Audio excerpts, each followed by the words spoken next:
Welcome to Soft Talk. Today's presentation is titled Like a Bull in a China Shop.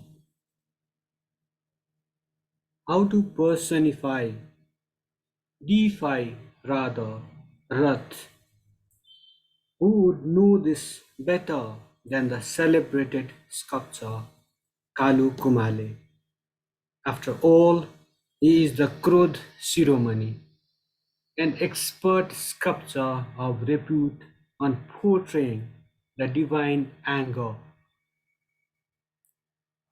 On the ground floor of the Nepal Art Council Building at Babar Mahal is deification of red-hot anger, adorns the pride of place. It's very much on the background of this presentation. At the chamber stands a blazing, fire-breathing image of Megasamvara with a female deity copulating, with flames forming a perfect background.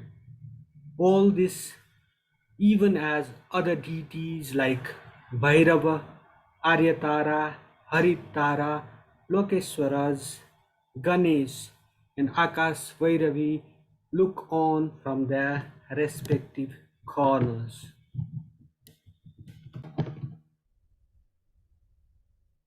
Just a couple of days ago, I visited this exhibition. This is one of the pictures from that exhibition. Whole lot of Himalayan art, whole lot of Mithila art there. It's a must visit. The exhibition concludes on December 11, 2022. Let's continue with this presentation. In the meantime, while walking around that exhibition, I felt like I heard those divinities whispering among themselves. Even if I did, there's no way I could decode their divine conversation. In the divine scheme of things, it's just an afterthought. In the divine scheme of things, lovemaking in the public, it's perfectly normal. Is it perfectly normal? That is my question. And what just caused Megasamvara to breathe fire? Remember that portrait I just presented at the start of the show? Is that the portrayal of Lord Shiva acting as the destroyer during the yajna of his father-in-law Daksha Prajapati? Or is it something else?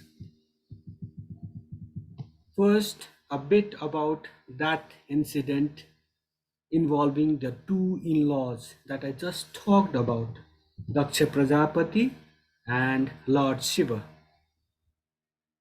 For scriptures, Daksha Prajapati once organized a big yajna by inviting distinguished guests like the sages, gods and goddesses. At that yajna, he made it a point to not invite his in-law, Lord Shiva and daughter Sati Devi. The idea was to settle an old score with Shiva. From their hut, Sati Devi could see those guests in all their majesty flying to the yajna venue in their ultra divine flying objects.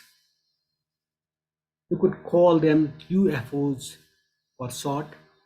Seeing all this, an unstoppable desire to visit paternal home took root in Sati Devi. So, without heeding her husband's wise words, Sati Devi chose to be the uninvited guest at the yajna. There, she demanded to know from his father as to why he snubbed them.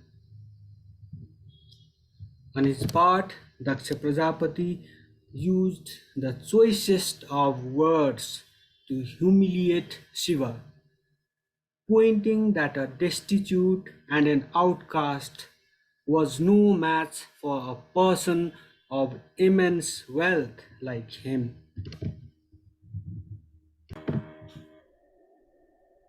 That was Daksha Prajapati's words were akin to adding insult to injury. Sati Devi, unable to breathe, unable to bear with wanton disrespect for her husband, jumped into the Agni Kunda, the fire lit for the yajna, and ended her life. But the story, it did not end there. Shiva, upon coming to know about that incident, headed to the venue straight with his army, where it wreaked havoc and chopped off the head of Daksha Prajapati. The army forced several of the who's who among the divinities to flee for their dear lives. So much for the story, at least for now. Let's return to the art exhibition titled Deities of Nepal, where Megasamvara has been hogging the limelight. Beneath the feet of Megasamvara are the subdued lot, pleading for mercy. Some of them are recognizable, like Ganesha, the remover of obstacles, while others need keener eyes. Megasambara has his hands full. Why wouldn't they be? They have things like severed heads, a severed hand, speared male body, and several other weapons seized from the subdued lot. In subsequent presentations, my focus will be on finding out the cause of that divine wrath that has the whole floor literally ablaze, as if that hot posture of Mega Sambara were not enough. While the master sculptor's artwork has not just the ground floor but the entire exhibition ablaze, an engaging conversation will surely bring the real story behind the artwork to light. Staying hungry, staying foolish. Being the uninitiated has its distinct advantages. Endowed with the lack of knowledge about, say, artworks, one can pore over them for hours on end. That way, the imageries make an imprint on your mind and things unravel, a tiny bit at a time, in a matter of days, months, or even years.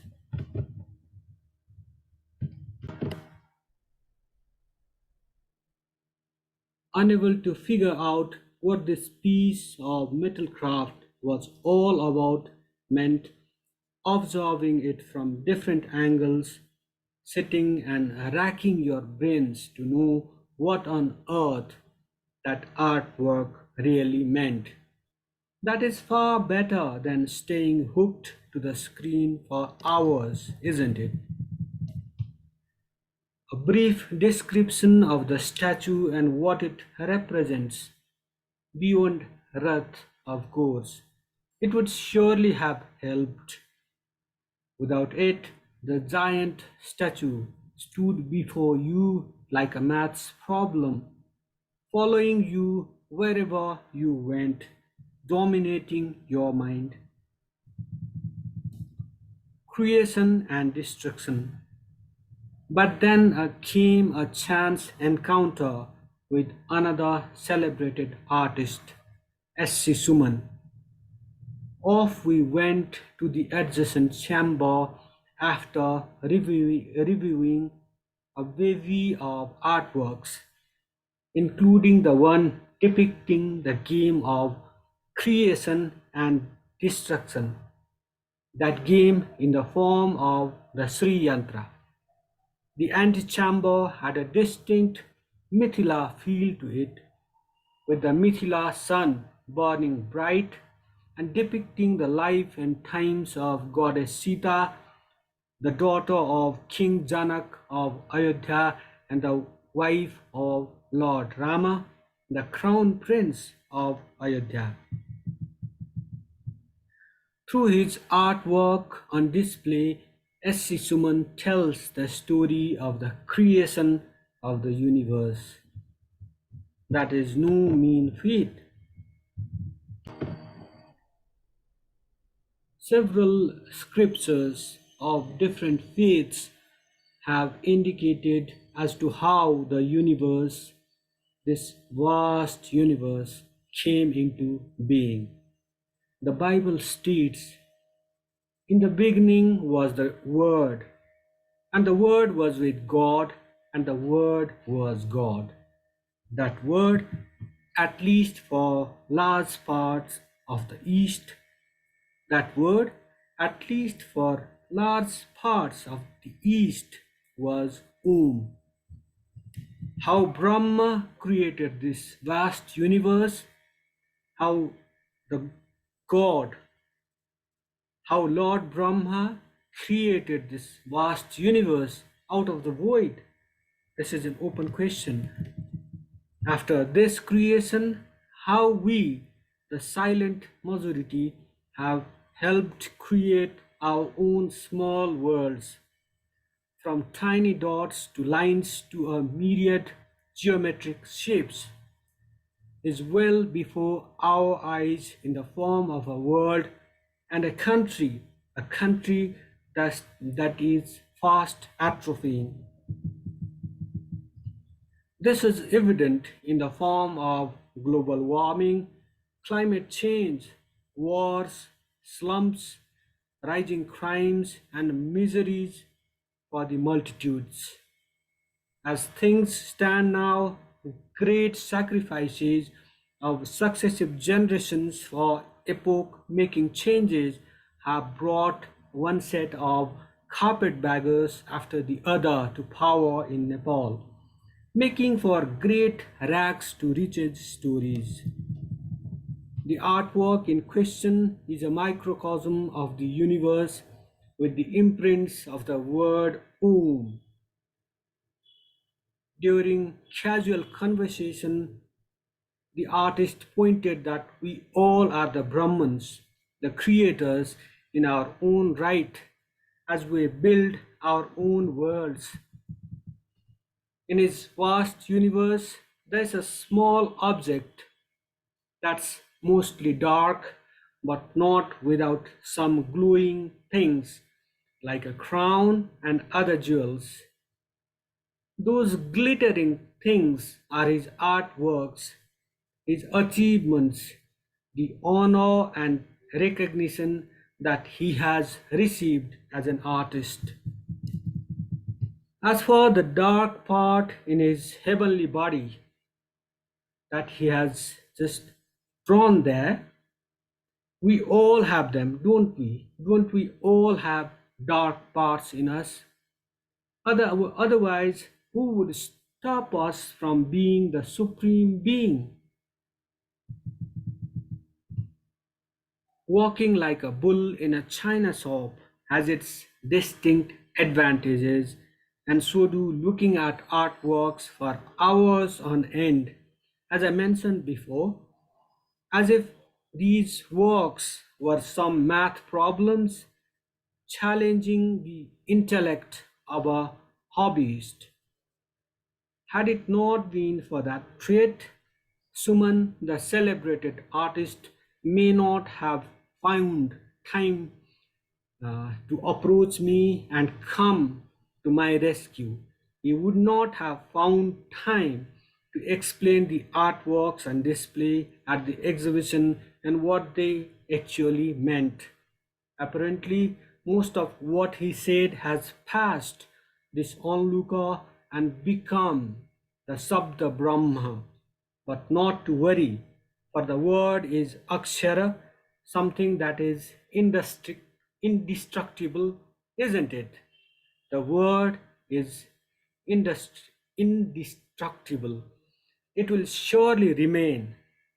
Those words will surely return in the form of knowledge and wisdom to the deserving, as all previously told tales return to the storyteller from Vaikuntha, the abode of Lord Vishnu, as our belief system suggests. Unhyphenated art and craft. Wouldn't it be wonderful Wouldn't it be wonderful to act like a bull in a china shop one more time? Chance upon chance upon the Krodh Shiromani and ask him some unintelligent questions about his artwork. His artwork depicting the Megasamvara, his long and illustrious journey as a master sculptor. In the meantime, putting a bit detailed, putting bit detailed descriptions about some of the artworks won't be a bad idea. I hope the Nepal Art Council is listening. With or without descriptions, the exhibition has shown once again that Nepali art and craft can stand tall on their own without hyphenation. All they need is more love and support for the art and craft and the artists involved.